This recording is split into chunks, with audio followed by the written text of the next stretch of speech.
Imagine moving into your dream home only to discover it's hiding a dangerous secret, one that could jeopardize your health and safety.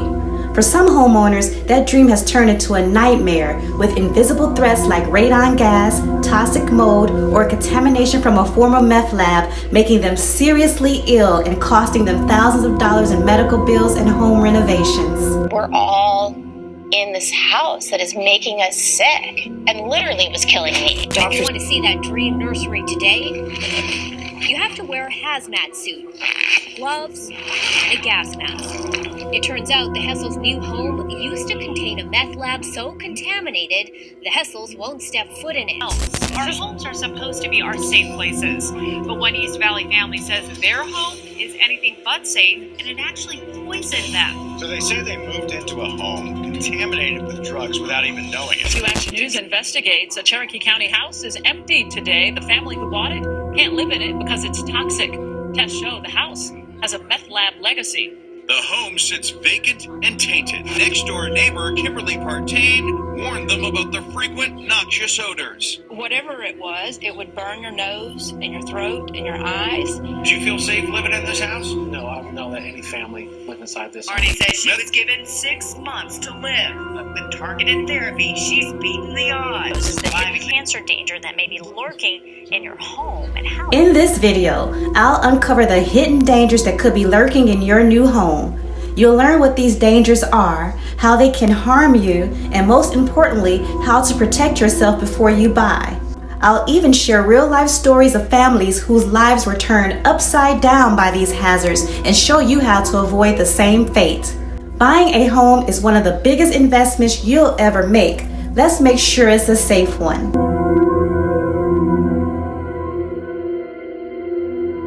I'm Mary Nelson. Radon is odorless, invisible, and radioactive. And in the Midwest, chances are it's at an unsafe level where you live or work. 3 News Now reporter Aaron Haggerty caught up with a woman battling lung cancer because of it. In 2019, Maria Steele was shocked to learn she has lung cancer, as someone who's never smoked. She says the cause is radon. It's gas that you can't see or smell. I was shocked, and so started doing some research and found out that radon is the number 2 lung cancer risk in the country. Shocked, even though she's a nurse practitioner, she says more need to know. Decided to get our home tested, of course, and it came up with double the levels of radon. She shared her story to workers whose business is about reducing radon in homes. Radon is a colorless, odorless, and tasteless radioactive gas that forms naturally in the ground. It is produced by the breakdown of uranium in soil, rock, and water. Outdoors, radon disperses harmlessly into the atmosphere, but indoors it can accumulate to dangerous levels. Radon gas can seep into homes through small openings in the foundation or walls. Common entry points include cracks in concrete slabs or walls, gaps around service pipes, construction joints, or crawl spaces. The water supply if it comes from a radon-contaminated source like a private well. Once inside, radon levels can build up, particularly in lower levels of the home like basements. Radon exposure is a significant health risk because it releases radioactive particles when inhaled. Over time, these particles can damage lung tissue, increasing the risk of lung cancer. According to the EPA, radon is the second leading cause of lung cancer in the United States, responsible for about 21,000 deaths annually. Smokers exposed to radon have an even higher risk, as the combination of smoking and radon exposure significantly increases the chance of developing lung cancer. Nearly 1 in 15 homes in the U.S. has radon levels at or above the EPA action level of 4 picocuries per liter. Homes in certain geographic areas, particularly those with uranium-rich soil, are more likely to have higher radon levels. You can mitigate radon at home by installing a radon mitigation system. This radon reducing system is very effective with keeping radon levels low. You can also perform periodic radon testing to monitor. Also, seal cracks in your home and increase ventilation. If you are buying a home, include radon testing as part of the home inspection process, and the info in the disclosures legally required by the seller could be helpful. And then there's mold.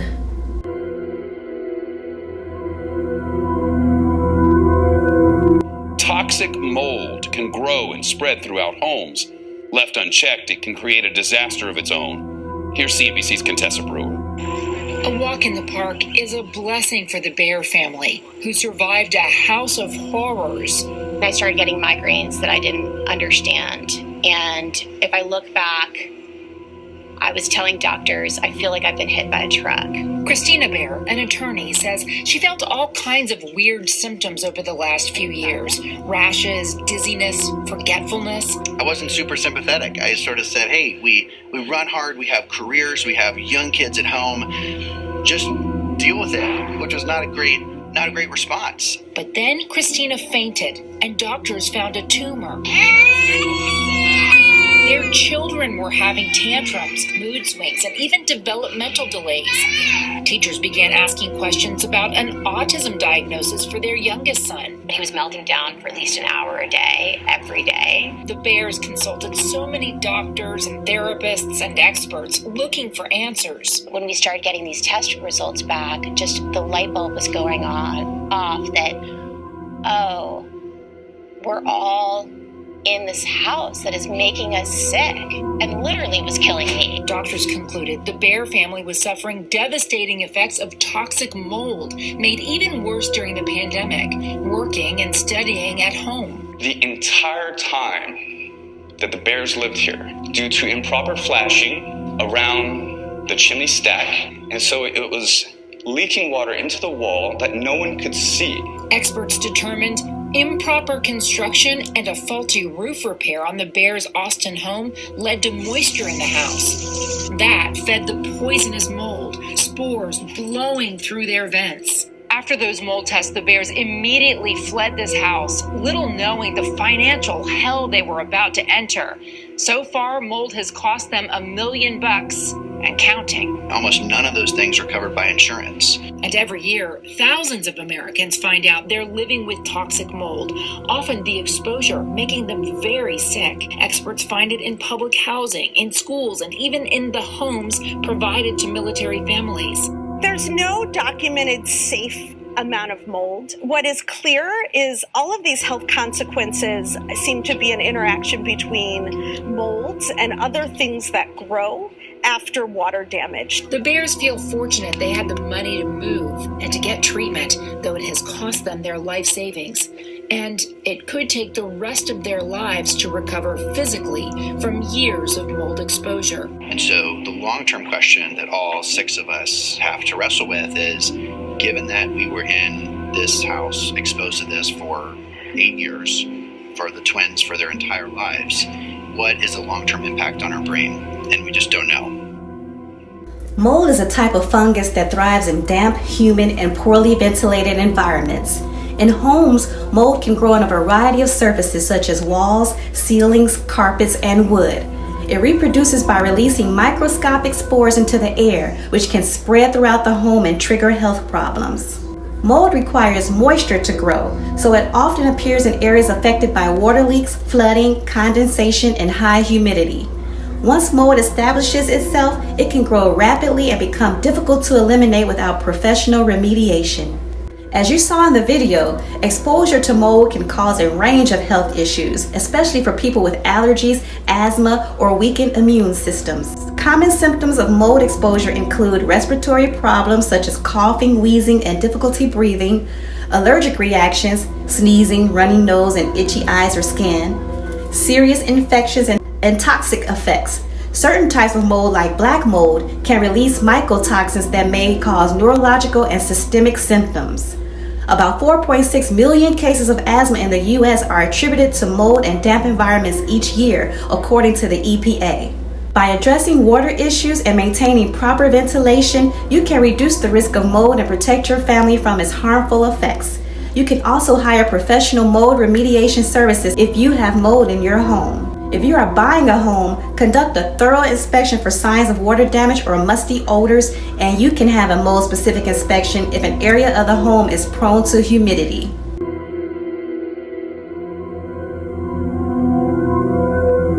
Call it crystal, crank, or ice. You don't want to live in a house where methamphetamine was cooked up or used.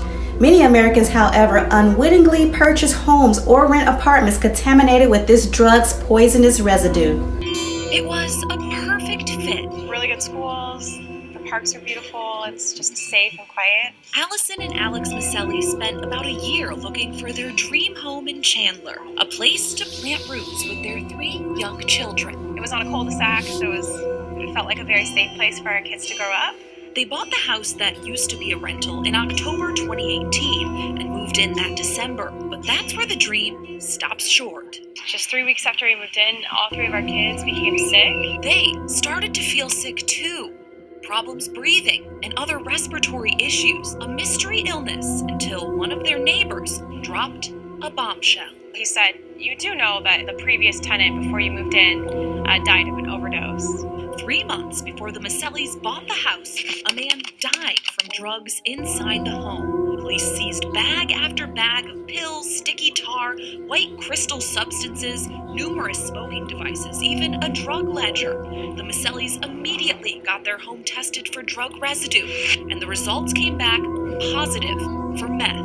You're being so careful to protect your family. To find out that you bought a house that's toxic, that is making all of us sick, it just kind of devastating for me. Meth on their walls, in their air vents, in the kitchen, bathrooms, bedrooms. The Masellis forced to move out from a silent, invisible danger. It just didn't seem real. Looking at pictures inside the home now, you couldn't tell without the tests. You know, it didn't look like what I always would have pictured as like a meth house. The Masellis are now living with family out of state. For the most part, their health has improved, but they still have to pay the mortgage on their house as it sits in Chandler, toxic. And we don't feel right selling it. We don't want to put another family in the same situation. They're working on raising money to properly remediate the home, while wishing the state had some clear rules that could have spared them all this heartache.